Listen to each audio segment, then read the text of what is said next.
¿Qué tal, amigas y amigos? Qué gusto encontrarnos nuevamente en Democracia en Ecuador. Seguimos con las entrevistas a los candidatos presidenciales porque es importante que ustedes los conozcan y sepan algunas de sus propuestas frente a los problemas que nos preocupan como población y los cuales queremos una solución urgente. En esta mañana conversaremos con Iván Saquicela. Algunos de ustedes quizás lo conocen porque fue presidente de la Corte Nacional de Justicia, es cuencano y fue también concejal de esa ciudad. El doctor Saquicela junto a Luisa Coello son los candidatos por Democracia Sí. Así que lo saludamos de inmediato para iniciar con la entrevista. Señor Saquicela, gracias por su tiempo para los medios comunitarios de Corape a nivel nacional.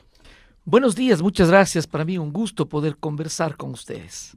Y así es, conversamos un poco inicialmente, consultarle. Yo lo mencioné al inicio, usted es ex juez de la Corte Nacional de Justicia, renunció para participar en las elecciones de 2025. Conocer brevemente por qué no seguir como juez, por qué quiere ser presidente del Ecuador. En verdad yo me he dedicado una buena parte de mi vida al ámbito profesional. Me encanta el servicio público. Siempre fui concejal de Cuenca en 2 oportunidades, he sido fiscal, he sido juez y fui presidente de la Corte. ¿Por qué participar? Definitivamente los políticos de siempre nos han hecho lo que yo suelo llamar una estafa democrática. Es decir, se apropiaron de nuestros votos, de nuestra voluntad, de nuestra confianza y nos han engañado y nos han mentido una y otra vez. El país vive una grave crisis económica, energética y de la seguridad. Entonces, yo creo que los ciudadanos debemos ser los que saquemos adelante al país. Si no lo hacemos los ciudadanos, ¿quién lo va a hacer? De nuestra parte, pensamos que necesitamos gente honesta, gente capaz y gente que no esté comprometida con intereses particulares, incluso penosamente hay que decirlo con las mafias. Nosotros seremos un gobierno honesto, un gobierno de gente capaz y ante todo un gobierno de los ciudadanos. Doctor Saquicela, yo revisaba sus redes sociales y uno de los temas a los que usted se refiere en este espacio es a la inseguridad. Señala que esto no solo se combate de forma reactiva, sino es que hay varios componentes. Le consulto, más allá de este fortalecimiento de las fuerzas del orden que lo hemos visto en este gobierno y en el anterior, ¿cómo piensa usted atacar las raíces estructurales de esta violencia, como son estos problemas que se señalan vienen de fondo? La pobreza, la falta de oportunidades para los jóvenes y también está luego la corrupción del sistema de justicia. El Ecuador es uno de los países de la región con mayor desigualdad, es decir, con injusticia social. Solamente está detrás de Brasil y de Colombia, y luego viene Ecuador. En Ecuador hay altos niveles de pobreza y de abandono, especialmente del sector rural. ¿Qué es lo que hay que entender? Que las causas de la criminalidad están en la exclusión, en la pobreza, en la falta de servicios básicos. Yo creo que hay un error en los gobernantes y en casi todos los candidatos, porque plantean solamente desde un punto de vista de un trabajo policial. Incluso algunos salen en videos apareciendo como que son muy fuertes, muy valientes. Es decir, es puro populismo. Así no se combate la criminalidad. ¿Cómo vamos a combatirla? En primer lugar, tenemos que trabajar en elementos de cohesión social. Por ejemplo, si nosotros nos vamos a un barrio de la provincia de Los Ríos, un sector rural. Allí, si nosotros tenemos deporte, recreación, un proyecto microproductivo, si les damos atención social a los jóvenes, ellos no van a ser presa fácil de vender droga o de estar en los sicarios. Entonces, eso hay cero política social. No existe política criminal. Lo único que hay es populismo. Entonces es irresponsable y es jugar con la vida y con la integridad de las personas. Solo por mencionar propuestas: 1, política criminal; 2, un organismo que haga política criminal y haga inteligencia policial; 3, alta tecnología para la policía, para poder identificar y poder desarticular las bandas criminales; 4, hay que transformar el sistema de justicia penal. Un sistema de justicia penal que hoy la prisión preventiva es excepcional.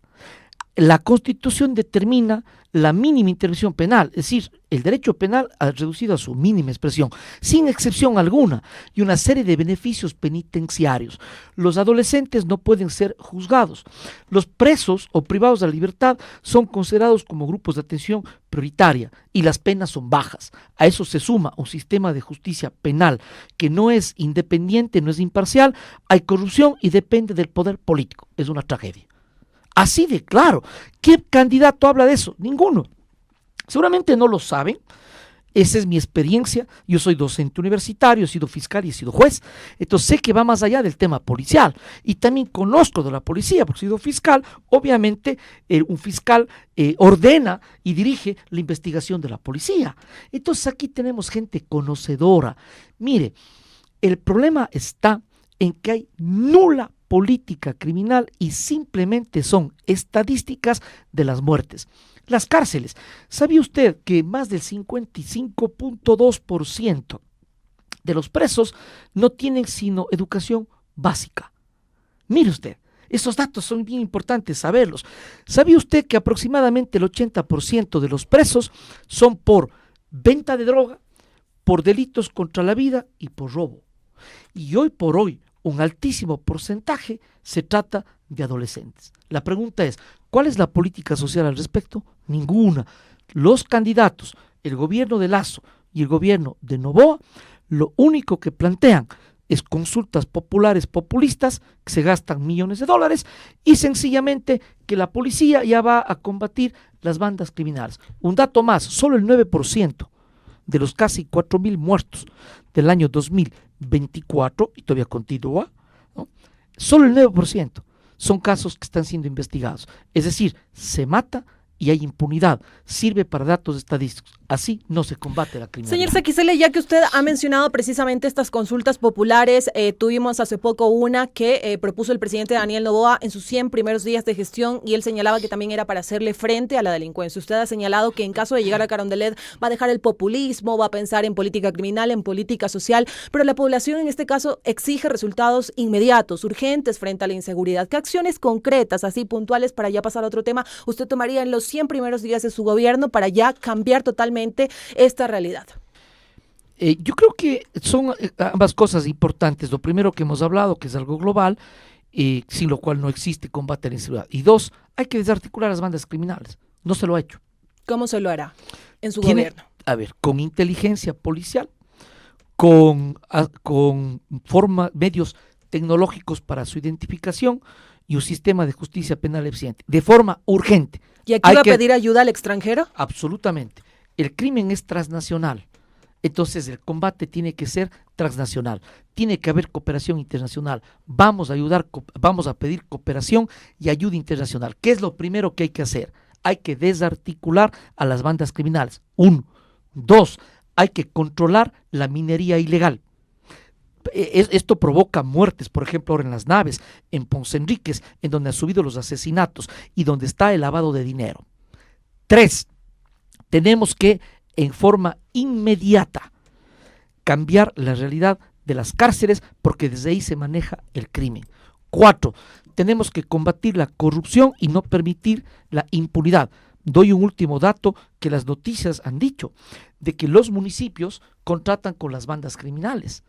Mire usted, es gravísimo ese dato de los medios de comunicación. Es decir, los grupos que venden droga de delincuencia organizada hacen empresas fantasmas. Y estas empresas fantasmas han logrado contratos con los municipios, especialmente de Durán y de Manabí. Y este dato parecería inadvertido.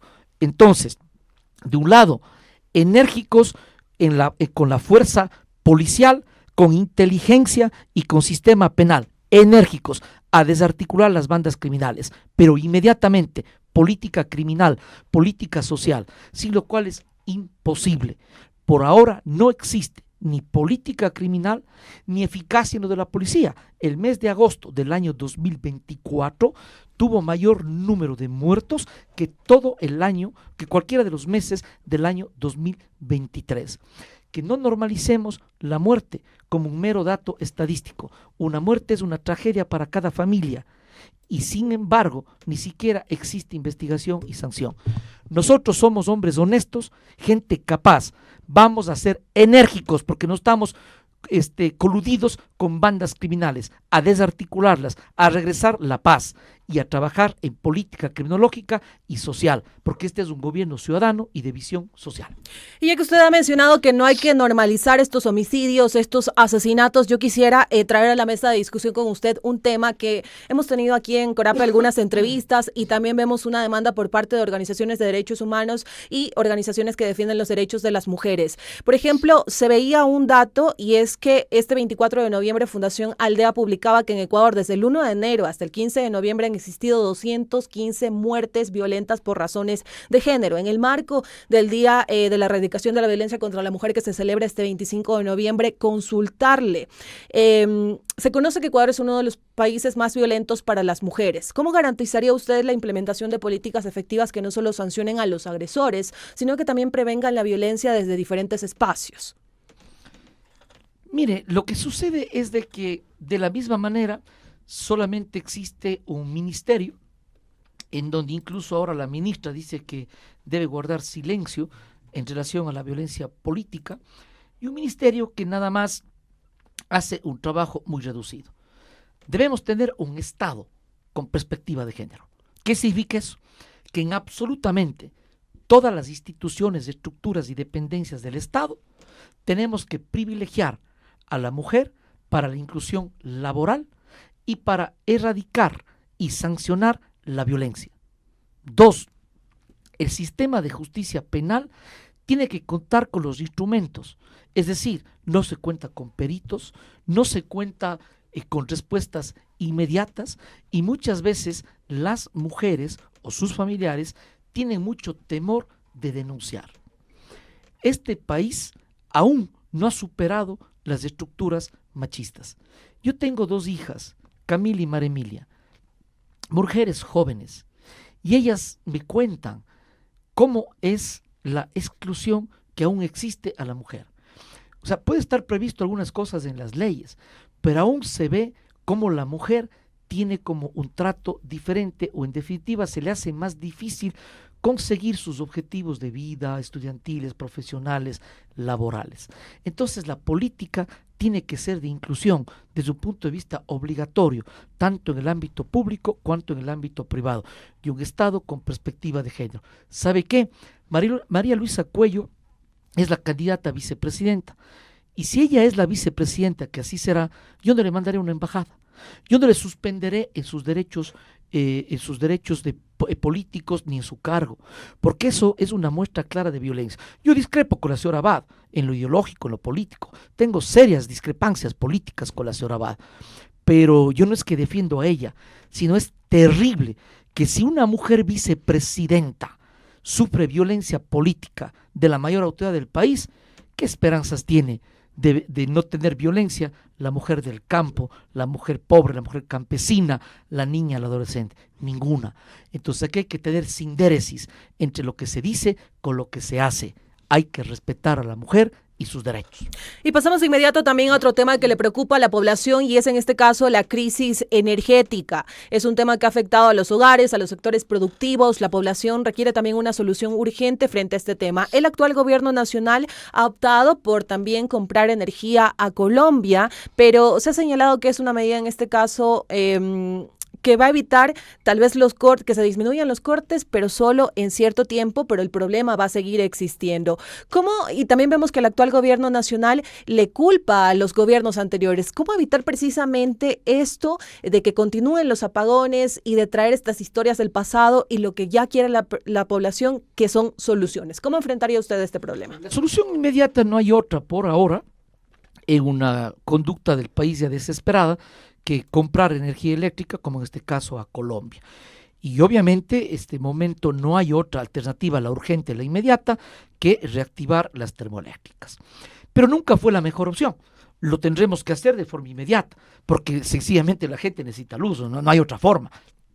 Y luego, a mediano plazo, tiene que existir con inversión privada la construcción de formas alternativas de energía. La técnica nos dice la energía eólica, la energía solar o con los termosolares, es una posibilidad real.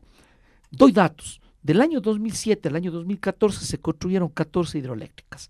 ¿Qué es lo que ha sucedido?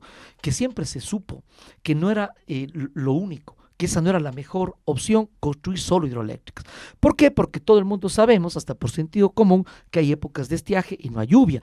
Entonces las hidroeléctricas en época de lluvia pueden dar hasta el 90% de energía eléctrica, pero en época de estiaje bajan en un 30%. Entonces, obviamente, ¿qué existe? Oscuridad. ¿Qué es lo que debió haber hecho el gobierno de Noboa? Entonces, eso en la época del correísmo. A eso se suma fallas técnicas en la represa San Francisco, en Coca-Cola Sinclair, actos de corrupción y obviamente el no haber previsto fuentes alternativas de energía. El gobierno de Noboa, empecemos por algo. La primera ministra fue la señora Robo.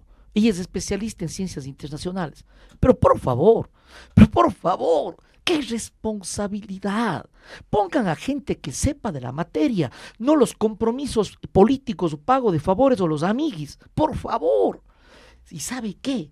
No hubo nada desde el inicio de gobierno hasta la presente fecha. Por eso hoy compramos a Colombia desesperados y ahorcados carísima de energía eléctrica, cuando vale 2 centavos el kilovatio hora con las empresas hidroeléctricas. Esta es la triste realidad del país. Entonces, ha habido corrupción, ha habido irresponsabilidad e indolencia. Mire, actualmente lo propio, hay un Ministerio de Energía y Minas, 2 temas que tienen que estar separados, no con incremento burocrático. Nosotros los vamos a separar. Una cosa es energía, otra cosa es las minas. La ministra anterior, especialista en relaciones internacionales, en algún momento trabajó en el Ministerio de Energía y Minas como ayudante en un departamento de relaciones internacionales. ¿Qué sabe? La actual ministra, mi respeto a ambas como mujeres y profesionales en su área, pero tampoco son expertas en dicha área. Eso no es una irresponsabilidad, y no es una irresponsabilidad no haber actuado de forma inmediata en el mantenimiento de las termoeléctricas y haber iniciado proyectos eléctricos alternativos. Y hoy hay denuncia de la Comisión Anticorrupción sobre presuntas irregularidades en la compra de la maquinaria para la producción eléctrica y el precio altísimo, comprando ahorcados, desesperados, ya rogando, no sean malitos, véndanos a Colombia. Ese es el país que tenemos: corrupción, irresponsabilidad e indolencia. Hemos hablado del tema seguridad, lo propio: populismo, irresponsabilidad, desconocimiento. Y a esto se suma la crisis energética. ¿Qué país tenemos? ¿Y sabe qué? Lo peor que tiene la audacia y el cinismo de decir que solo hay 2 opciones y que quieren volver a gobernar. Yo digo, el Ecuador tiene solo 2 opciones. La una, votar por los que ya nos gobernaron, porque los que están de candidatos han sido ministros de Estado, altos funcionarios y adeptos al correísmo, al novoísmo, al lacismo. La primera opción.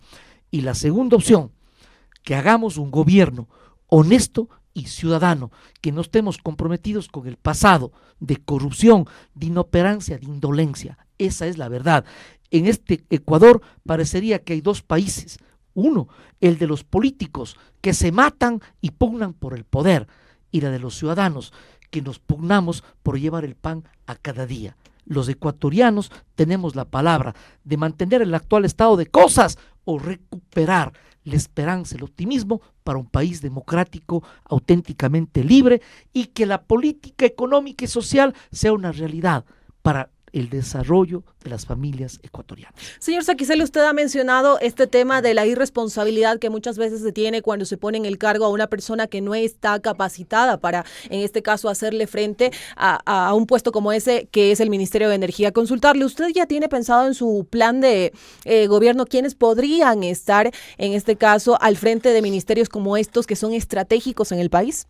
Mire, 2 condiciones: gente honesta y gente profesional en cada área, no como se lo ha hecho ahora, que no son profesionales del área, más allá de ser respetuoso con las personas, y que además se ha colocado el gobierno de Lazo a altos funcionarios o personeros de partidos políticos por componendas políticas, a familiares y a empleados. El gobierno de Lazo de la banca y actualmente de las empresas de la familia del presidente. ¿Eso es gobernar un país? No, parecería banca privada o hacienda. Así no se gobierna un país. Nosotros, dos cosas. Uno, tenemos gente honesta y gente capaz. Dos, y esto es lo más importante es que nosotros vamos a hacer una convocatoria pública. Vengan las personas capaces, vengan los jóvenes profesionales, venga la gente que sepa y que conoce en cada área y que no esté contaminada con esas corruptelas, con los mandos medios, con los negociados. Gente honesta y profesional. Este va a ser un gobierno ciudadano. Yo vi que 1 o 2 candidatos anunciaron un gabinete ministerial. Revise, señorita periodista, lleno de compromisos políticos. Está Paula, está Iván, está Juana, María, que son ¿de qué? De partidos y movimientos políticos repartidos como un pastel o una torta al Estado ecuatoriano. Eso no es democracia. Ese no es un gobierno ciudadano. Nosotros vamos a gobernar con los ciudadanos. Tengan mi palabra y la certeza. Por eso, sobre todo, la gente profesional sepa que va a tener un espacio en el gobierno con gente honesta, mínima corruptela, mínimo indicio de compromisos en contratación pública, de negociados, fuera. Esto nos legitima, nos hace un gobierno democrático y eso nos permite gobernar y que podamos gobernar hace que el país tenga un rumbo distinto, más allá de este pasado nefasto que duele a los ecuatorianos, especialmente en los sectores olvidados y abandonados, como son los sectores rural, los campesinos, las provincias pequeñas, las provincias amazónicas, abandonadas completamente por el gobierno y el Estado. Y ya que usted ha mencionado el tema de la Amazonía, revisaba también sus redes sociales y usted habla de propuestas claras y concretas para el desarrollo de la Amazonía, una zona que está en emergencia en el tema de vialidad, salud, empleo y también por las afectaciones que tiene debido a la minería ilegal y también la extracción de petróleo. ¿Cuáles son esas propuestas claras de las que usted habla? Concretamente, nosotros planteamos la creación de un órgano autónomo para el manejo de los proyectos y recursos públicos de la región amazónica. ¿Por qué? Porque la ley amazónica determina los recursos del 4% y nunca menos de $2 de la producción y comercialización del petróleo. Sin embargo, estos recursos nunca llegan a las provincias amazónicas. ¿Por qué? Porque se concentran en un organismo eminentemente presidencialista, son delegados del Ejecutivo, no aprueban los proyectos y no llega la plata. Así es que la primera pregunta es ¿dónde está la plata? Porque está determinado en la ley. Y en segundo lugar, el momento que tenemos un organismo autónomo, los ciudadanos de la Amazonía van a formular sus proyectos y lo van a ejecutar. ¿Sabe qué? Una política fundamental de nuestro gobierno es un desarrollo armónico de las distintas regiones. No se trata de unas provincias contra otras, sino que todas merecen ser apoyadas, ser desarrolladas, pero existen muchas que son abandonadas. Como usted puede apreciar, tenemos una idea clara de la realidad del país y propuestas claras y concretas, no populistas, no irresponsables, reales, algunas a corto plazo, otras con sinceridad que son a mediano plazo. Y digo con sinceridad porque no se trata de soplar y hacer botellas ni de mentir a la gente. Si la gente de algo está cansada, es de la mentira y el engaño de los políticos. El presidente Noboa, ¿qué dijo? En el debate, dijo que tiene un preacuerdo con Israel, que la preocupación no es de la generación eléctrica, sino de la transmisión y que tiene soluciones. ¿Y dónde están las soluciones? ¿No le parece que eso es una mentira y un engaño terrible y que eso causa enormes prejuicios económicos a la empresa, al comercio, al turismo y a las familias, a la gente pobre? Yo recorro el país, unas personas del mercado, señoras que no pueden vender la carne y el pescado porque tienen que congelar.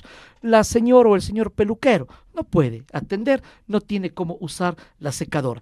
El señor que saca copias de las llaves de casa necesita conectar en electricidad. ¿Sabe lo que es eso? Es terrible el daño que han causado al país.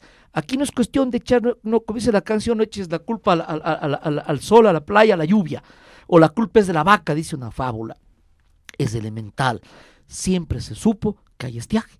Y por lo tanto, el Plan Maestro de Energía y los técnicos siempre dijeron, señores, construyan fuentes alternativas de energía a tiempo, porque hoy hay que preguntarse, ¿cuánto cuesta al Ecuador? Millones de dólares la compra a Colombia. Y para colmo de los males, ni siquiera es una solución, sino temporal.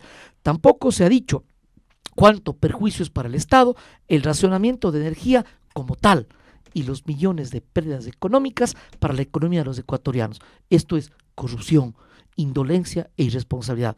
Este pasado y el presente tiene que cambiar por un gobierno de ciudadanos honestos, responsables, que tengamos sensibilidad social. Estos gobiernos no lo tienen porque ellos viven en una burbuja, viven en una realidad paralela que no es la realidad del hombre de pueblo, del hombre, de la mujer de a pie. Y precisamente estos hombres y mujeres de a pie tienen dificultades para encontrar empleo, así que aquí en el marco de esto también consultarles, sobre todo los jóvenes son los que se ven más afectados. ¿Qué implementaría usted, qué promovería usted para generar empleos sostenibles de sectores estratégicos como son el turismo, la agroindustria y evitar que el desempleo y el subempleo sigan golpeando los hogares ecuatorianos? Donde no hay energía eléctrica, donde reina la inseguridad, donde no hay inversión del gobierno, sino hay un enorme gasto público y gasto de personal, donde no hay una seguridad jurídica o ambiente de legalidad, entonces sencillamente no hay industria, no hay productividad, hay desempleo y hay pobreza. Este es el país que nos dejan los gobiernos anteriores. ¿Qué hacer? Cualquier país del mundo, para que haya empleo, tiene que haber industria, tiene que haber producción. ¿Cómo lo vamos a hacer? Vamos a invertir tanto desde lo público como lo privado, en una concurrencia de lo público con lo privado. Por ejemplo, vamos a construir viviendas populares con energía solar, con paneles solares. Eso genera empleo. Además, no va a ser los contratos a empresas privilegiadas ni a dedo, sino sobre todo a pequeños y medianos constructores en diferentes provincias del país. 2. Vamos a tener un fondo de reactivación económica que permita dar créditos ágiles y baratos para que las mujeres, los jóvenes, para que los campesinos puedan reactivar la economía. Es decir, nuestra política económica es con una visión en la microeconomía, en las familias, en las pequeñas y medianas empresas. 3. Este proyecto para los jóvenes. Los jóvenes tienen un problema en el primer empleo. Entonces, nosotros planteamos de que vinculemos la investigación de la universidad con el primer empleo, en donde una norma obligue a que el estudiante que tiene un proyecto de investigación lo pueda ejecutar en el ámbito público o en el ámbito privado, con lo cual se genera un primer empleo sobre la base de un proyecto concreto, en donde hay investigación, donde hay tecnología y está vinculada a la universidad con la producción y con el empleo. 4. Nosotros pensamos que definitivamente hay que potenciar el ámbito turístico con la juventud. Nosotros hoy vemos que los jóvenes son influencers y es muy lindo y es muy bueno, pero es como nada más con iniciativa privada de cada persona. Nosotros queremos que desde el Estado convoquemos a los jóvenes para que esa habilidad y capacidad que tienen en el uso de las plataformas digitales los sirva al Estado con una remuneración para la gastronomía, el turismo, la cultura, los valores cívicos, la seguridad, es decir, con humor, con jovialidad, dinámico, juvenil, pero aportando al país. Mire entonces usted que tenemos un conjunto de propuestas claras y concretas. La inversión pública y la inversión privada solo es posible cuando hay un gobierno que tiene voluntad política y que no está privilegiando a los sectores ricos, sino que hay una visión social. Además, solamente es posible cuando hay un gobierno y un Estado fuerte, creando seguridad jurídica y combatiendo la criminalidad. Pregunto, ¿cree usted que los políticos actuales que nos ofrecen esto va a ser posible si los municipios están contratando con las bandas criminales y lavando el dinero? Va a ser posible si hay sectores políticos que quieren meter manos en la justicia y revisar las sentencias de condena, aparecer como perseguidos políticos y su plan es la impunidad. Lo van a lograr. En estas condiciones el país no puede surgir. Los Estados Unidos ha prohibido el ingreso del ex vicepresidente Glass y del expresidente Correa por corrupción. Yo fui el juez que les condenó y no es por influjo psíquico, esa es una farsa politiquera, es por sobornos, por autor intelectual y autor mediato que llama la ley. Pregunto, ¿van a poder contar con cooperación internacional para combatir la inseguridad si los Estados Unidos no les permite el ingreso? ¿Van a poder ser un gobierno en el evento que llegaren que genere la inversión privada internacional? es un imposible. Por eso necesitamos un gobierno honesto, ciudadano, no comprometido con la mafia de la política y la corruptera de este país. Señor Sekisela, y ya para ir culminando esta entrevista, estas acciones, estas estrategias que usted ha señalado va a implementar en su gobierno para generar empleo, ¿cuánta es la cifra estimada que se tiene prevista que se generen fuentes de empleo en su gobierno en caso de llegar a Carondelet? Mire, este momento nosotros tenemos una tasa de desigualdad que bordea el 45%. Nosotros tenemos una población económicamente activa de aproximadamente 12 o 13 millones. Yo creo que con esto se puede generar una tasa de empleo, mejorarlo en un 10 o 20%. Absolutamente posible. ¿Depende de qué? De la inversión privada. Además, con toda certeza va a ser posible en tanto y en cuanto se lo vaya haciendo forma paulatina mensual, y en forma mensual irá subiendo la tasa. Yo quiero hacerle notar algo. En el Ecuador existe una enorme, no solamente desigualdad social desde un punto de vista económico, sino que a esto quiero agregar que esa desigualdad es mayoritariamente en las mujeres. Mire usted, y de las mujeres privadas de la libertad, el 80% son menores las privadas de libertad mujeres que hombres, pero de las mujeres privadas de la libertad, el 80% es por venta de drogas. ¿Qué significa eso? Significa que las mujeres pobres, que la gente pobre, son fácil presa para vender droga. Y una vez que se vinculan con la venta de la droga, vienen los asesinatos. Es difícil salir de ese mundo. Finalmente, ¿en dónde están las causas? En la exclusión, en la pobreza y en la desigualdad. Dígame usted si es cuestión aquí de presentarse como Superman y simplemente combatir las bandas criminales. Yo he dicho que hay que combatirlas y hay que desarticularlas, pero si no hay una política criminal no va a ser posible, y menos de los sectores políticos que son parte de los municipios que contratan con las bandas criminales.